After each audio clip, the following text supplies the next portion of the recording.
Pouria Amirchaï, bonjour. Bonjour. Merci d'être avec nous. Alors, je le disais, vous êtes député de la 9e circonscription des Français de l'étranger. La 9e circonscription rassemble l'Afrique de l'Ouest et les pays du Maghreb. Vous êtes également OPS, secrétaire national chargé des droits de l'homme, de la coopération et de l'aide au développement.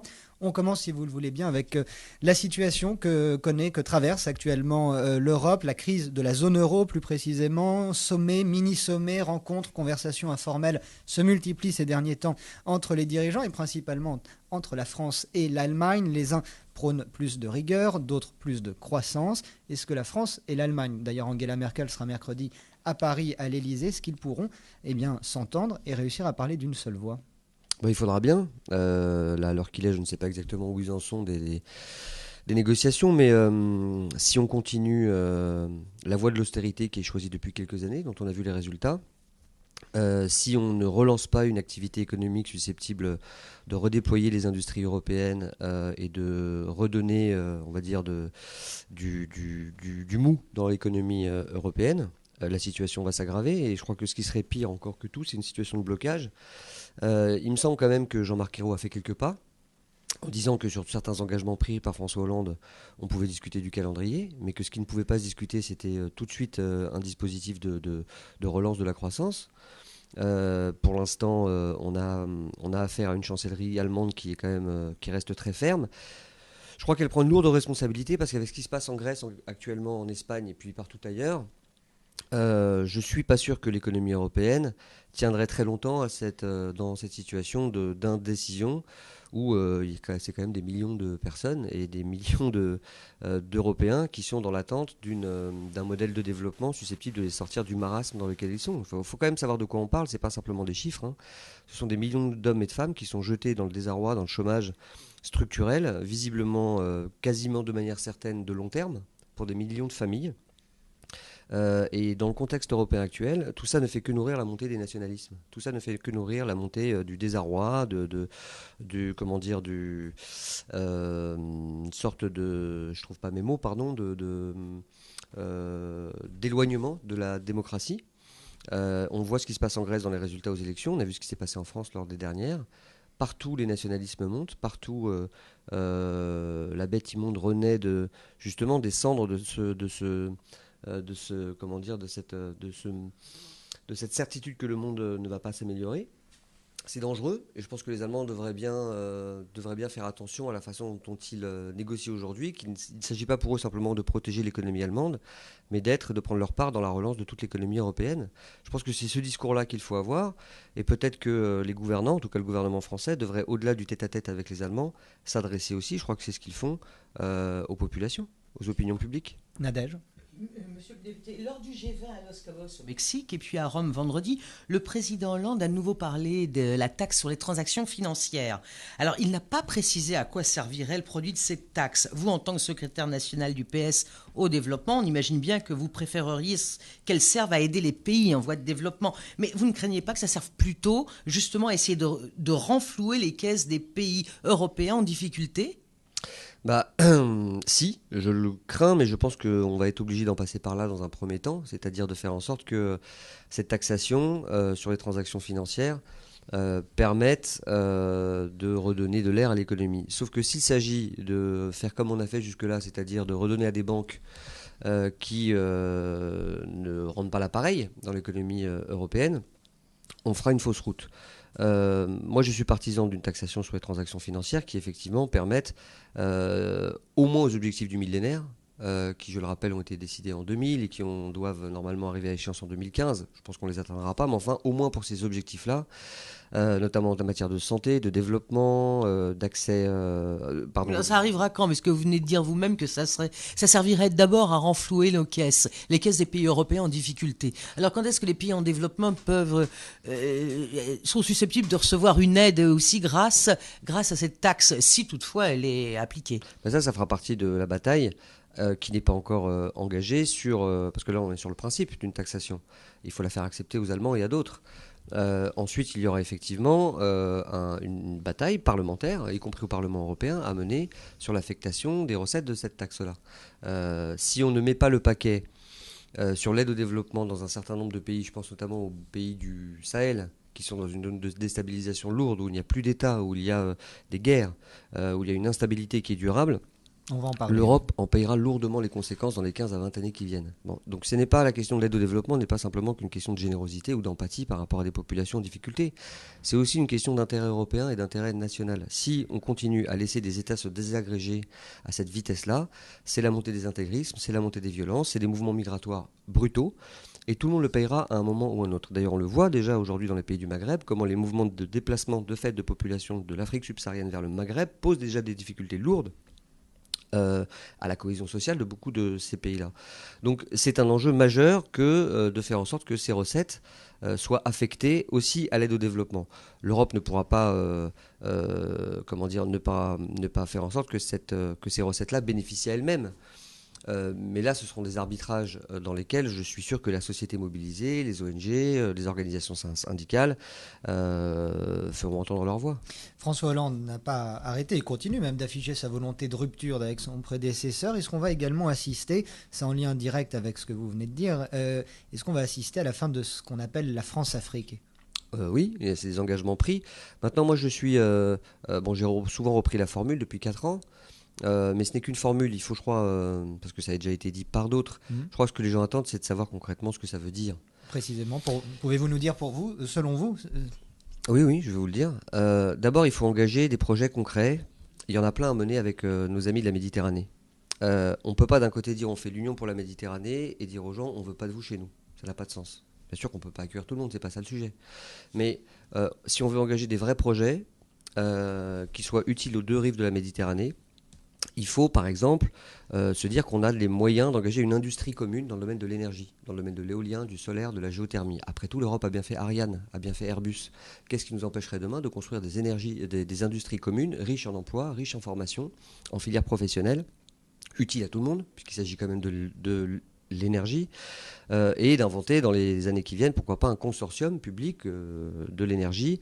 On peut le faire aussi dans le domaine culturel. Moi, j'ai avancé l'idée, là encore, c'est une perspective de moyen terme, de long terme, d'un passeport économique et culturel de la francophonie, qui permette, du Québec au Maroc, en passant par la France et la Belgique, d'avoir des possibilités assouplies pour des chefs d'entreprise, pour des étudiants, pour des scientifiques, pour des artistes, pour des chercheurs, d'être dans des parcours de mobilité. On peut aussi envisager, pourquoi pas, des filières de formation communes, des co-diplomations. Ça se fait déjà dans des thèses. Bref, ce que je veux dire, c'est que si on donne du concret à cette perspective de partenariat, si on dit qu'au-delà des logiques de prédation ou de méfiance avec la figure de l'homme africain, parce que c'était quand même ça qui a été la matrice de ces 5 dernières années, je vous rappelle le discours de Dakar de Nicolas Sarkozy, alors il faut montrer en quoi concrètement on se tend la main. Ensuite, quand on parle de la France-Afrique, on parle aussi d'autre chose. On parle de notre relation diplomatique avec des États dont les dirigeants sont parfois illégitimes et des biens mal acquis.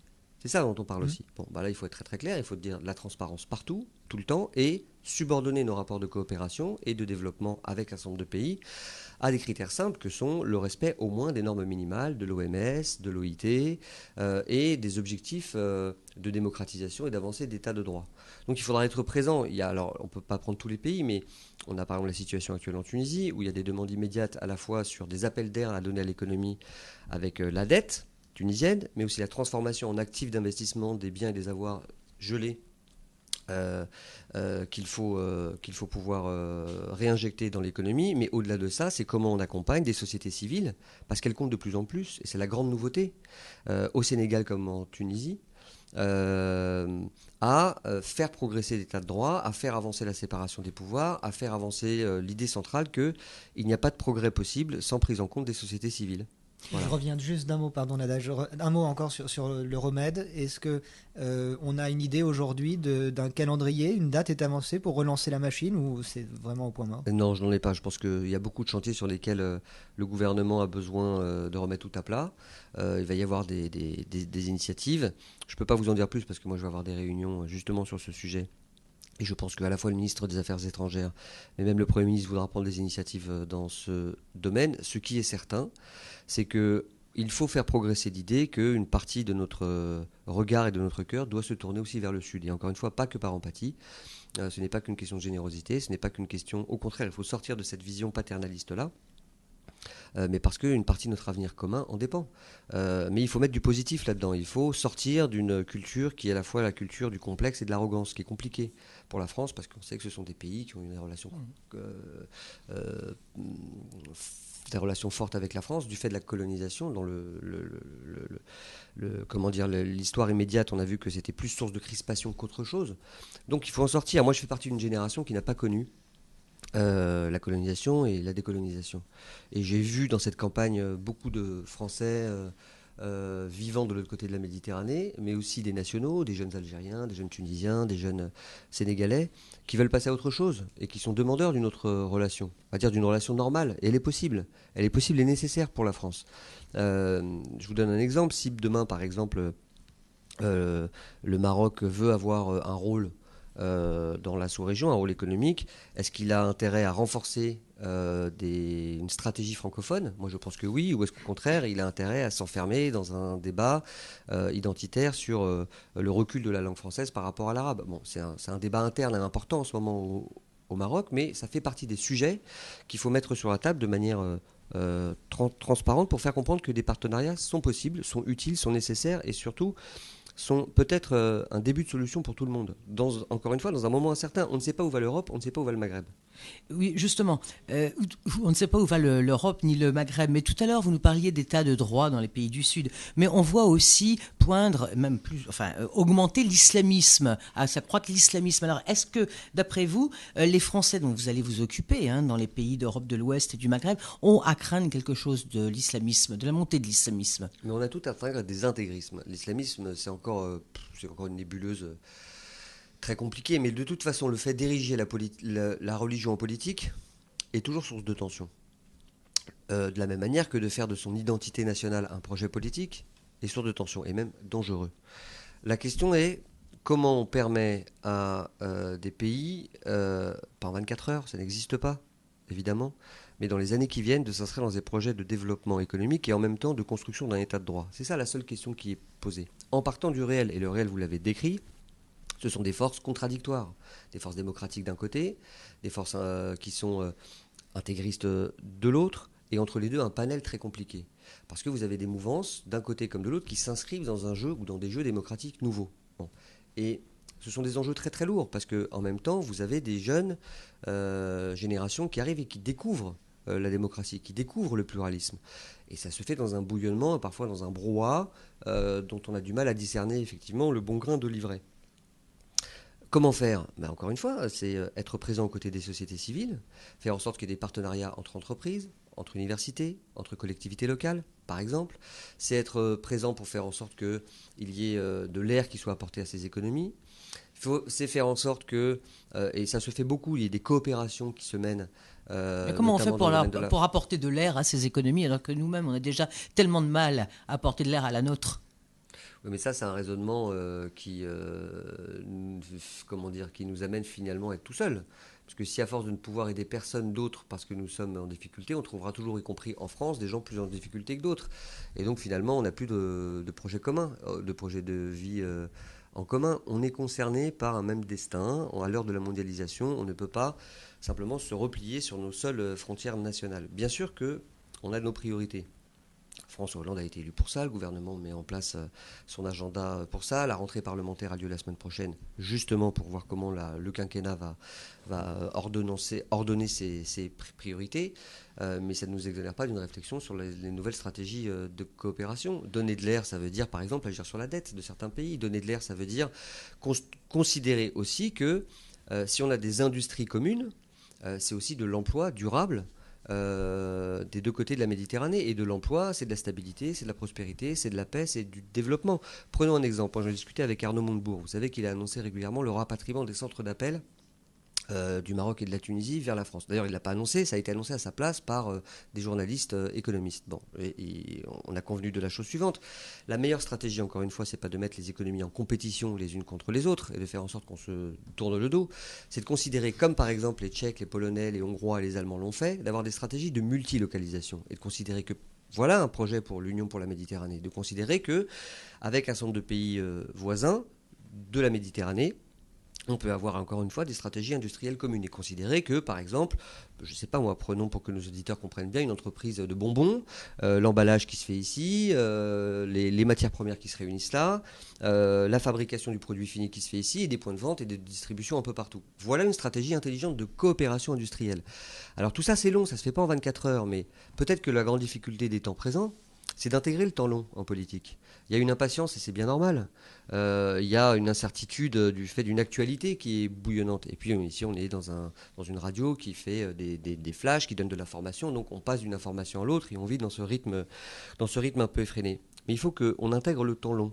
Il faut avoir une vision, une stratégie pour les 10 à 15 ans qui viennent. Et je pense qu'on peut la faire partager. Moi, en tout cas, j'ai eu le sentiment que quand on en discutait avec nos compatriotes de l'autre côté de la Méditerranée, quand on en discute ici, quand on en discute avec des chefs d'État et de gouvernement, quelle que soit leur couleur, dès lors qu'on essaie de s'inscrire dans une vision commune, on peut y arriver. Et d'ailleurs, j'en reviens à votre question du départ, une des forces de François Hollande aujourd'hui, c'est que dans la discussion qu'il a eue avec Angela Merkel, mais aussi avec les partenaires européens, des alliés nouveaux se font sentir. On voit bien que même les Italiens, d'autres pays commencent à se dire on ne peut pas faire autrement que d'essayer de refonder un projet européen commun qui passe tout de suite par la relance de la croissance. Dès lors qu'on s'inscrit dans une vision commune, on y arrive. Sinon, on est dans des impasses. Quittons ces pays-là, si vous le voulez bien, pour retourner rue de Solferino. Vous êtes un proche de Martine Aubry. Est-ce que vous êtes déçu de son absence du gouvernement ? Non, c'est un choix qu'elle a fait. C'est d'abord un choix du président de la République qu'elle a assumé avec lui. Je voudrais juste dire pour Martine Aubry qu'elle a quand même un bilan remarquable à la tête du Parti Socialiste. Rappelez-vous dans quel état nous étions. On avait perdu une élection présidentielle. Nous étions divisés. Il fallait tout reconstruire. Elle ne l'a pas fait tout seul, mais elle a été l'architecte et le principal architecte de cette reconstruction-là. Il fallait un projet, nous l'avons eu. Il fallait désigner un candidat, nous l'avons désigné avec une méthode magnifique, les primaires, où 3 millions de personnes ont participé. Et puis regardez aujourd'hui cette belle Assemblée nationale. Elle est renouvelée, un nombre de femmes députées comme jamais, des députés issus de la diversité, pour certains comme moi qui ne sont pas nés en France et qui ont cette fierté de représenter, non seulement de s'être battus toute leur vie pour être autant français que les autres, mais qui maintenant le sont un peu au nom des autres, ce qui est quand même une belle victoire et qui était une victoire pour la République. C'est-à-dire que maintenant on a une assemblée qui ressemble un peu plus à la France. Je pense qu'on lui doit beaucoup à Martine Aubry parce que ça lui a sans doute coûté dans ces 2 dernières années. Mais enfin, quand elle s'est battue jusqu'au bout contre le cumul des mandats, quand elle s'est battue jusqu'au bout pour la diversité, quand elle s'est battue jusqu'au bout pour la parité, je pense qu'on lui est tous redevables, et toute la gauche, de ce bilan-là. Pour la suite, j'ai aucun doute sur le fait qu'elle soit présente dans le débat politique national. On dit qu'elle s'est vexée parce qu'elle n'avait pas été nommée Premier ministre. Je ne pense pas qu'elle s'est vexée, je pense qu'elle a été très claire. Elle a dit, moi, en gros, si j'ai bien compris les termes, c'est soit je suis Premier ministre, soit je ne suis pas au gouvernement. Autrement dit, alors elle ne va pas rentrer au gouvernement, puisqu'on a un Premier ministre dans un gouvernement futur. Est-ce que vous la voyez rentrer dans un gouvernement futur et à quel poste ? Oh là là, je ne peux pas vous répondre à ça. Non, mais je peux... Ça serait votre souhait ou vous en avez discuté avec elle ? Non, je vous pose la question parce qu'on sait que vous êtes un proche de Martine Aubry, donc peut-être que vous en discutez tous les deux et peut-être qu'elle vous a fait des confidences que vous rêveriez de révéler aux auditeurs de RCJ. Non, du tout. D'abord, elle est assez pudique sur ces questions-là. Elle avait dit, je crois, assez clairement, j'ai déjà été numéro 2 d'un gouvernement, soit je suis Premier ministre parce que je peux apporter plus, soit je suis utile à ma place. Et là, sa place, c'était de continuer la bataille législative, de la gagner. Pour la suite, je n'en sais rien. Non, moi, je ne suis pas un bon client pour les petites phrases et les confidences, et même si elle m'en avait fait, enfin bref, je ne les livrerai pas là. C'est à elle de le dire. Mais enfin, je crois que tout le monde, François Hollande, Jean-Marc Ayrault, Martine Aubry, ont été, je crois, dans une relation politique de confiance très très forte et qui a payé électoralement et qui a payé, je pense, politiquement, parce que ça redonne de la confiance entre les Français et un parti socialiste qui était quand même à reconstruire il y a encore 5 ans. Donc, alors, une autre situation s'est déroulée sous les yeux des caméras, et aussi bien des électeurs que des journalistes. D'ailleurs, c'était en Charente. Vous êtes secrétaire fédéral PS de Charente. Vous étiez donc bien placé, si je puis dire, pour assister à la situation de Ségolène Royal à La Rochelle. Olivier Falorni, qui l'a donc remporté face à elle, doit-il ou non réintégrer le Parti socialiste ? De toute façon, il ne le peut pas. Et en fait, je le connais bien. Je connais bien Ségolène Royal aussi. Bon, vous imaginez que la tension, la dramaturgie qu'il y a eu autour de cette élection fait que ça rend dans l'immédiat impossible toute réintégration d'Olivier Falorni. De toute façon, le président du groupe qui a été élu, Bruno Le Roux, a été très clair de ce point de vue-là, donc c'est pas moi qui vais le contredire. De toute façon, il va falloir quelques mois pour qu'on cicatrise les blessures d'un affrontement qui a été un affrontement entre deux personnes, mais aussi entre des militants qui, encore 6 mois, étaient dans le même parti. C'est toujours douloureux. Bon, je ne voudrais pas que ça entache le reste, qui est quand même un parti, encore une fois, en ordre de bataille, en ordre de marche, uni, et qui a envie de réussir. Que vous dire d'autre Je ne sais pas quoi vous dire d'autre.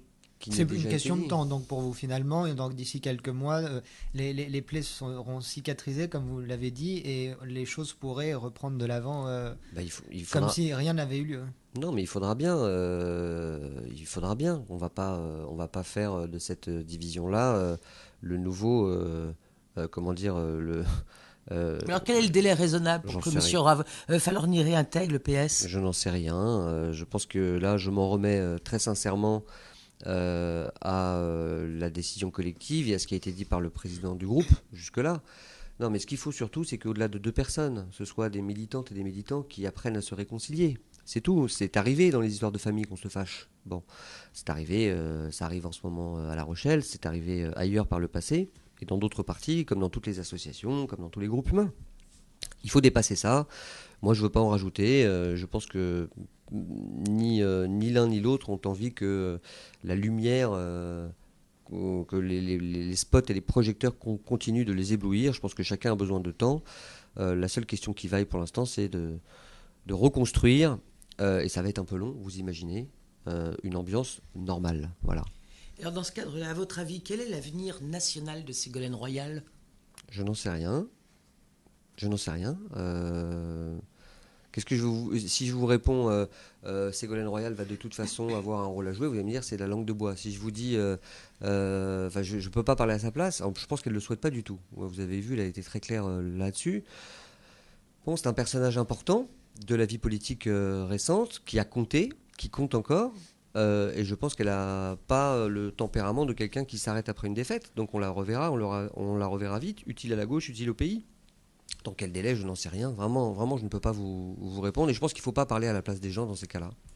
Mardi, rentrée parlementaire, nouvelle assemblée, vous l'évoquiez tout à l'heure. Vous allez commencer par le débat d'orientation budgétaire. Une question s'impose, si je puis dire. Où le gouvernement va-t-il trouver les 10 milliards qui manquent pour combler les déficits ? Ça va être compliqué pour moi de vous répondre parce qu'il y a des arbitrages justement qui sont en cours de discussion. Demain, il y a encore des réunions interministérielles. Et nous, on aura les éléments pour éclairer notre vote et notre délibération tout le long du mois de juillet à partir de mardi, puisqu'on a une réunion de groupe. Donc je ne peux pas vous en dire plus à ce moment. L'engagement qui a été pris, c'est que s'il y a des économies qui sont faites, ce ne sont pas les classes moyennes et encore moins les classes modestes qui en pâtiront.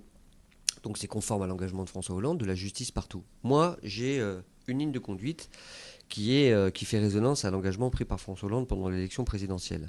La seule chose sur laquelle je veux qu'on me juge, c'est de savoir si ce que je fais est juste ou pas juste. Donc moi, je vous le dis autrement en tant que législateur. Est-ce que ce que je vote est un progrès ou un recul ? Voilà. Si c'est un progrès, ça va dans le bon sens. Si c'est du recul, ça va dans le mauvais sens. Moi, c'est la seule grille de lecture que j'ai et qui me guidera dans les 5 années qui viennent.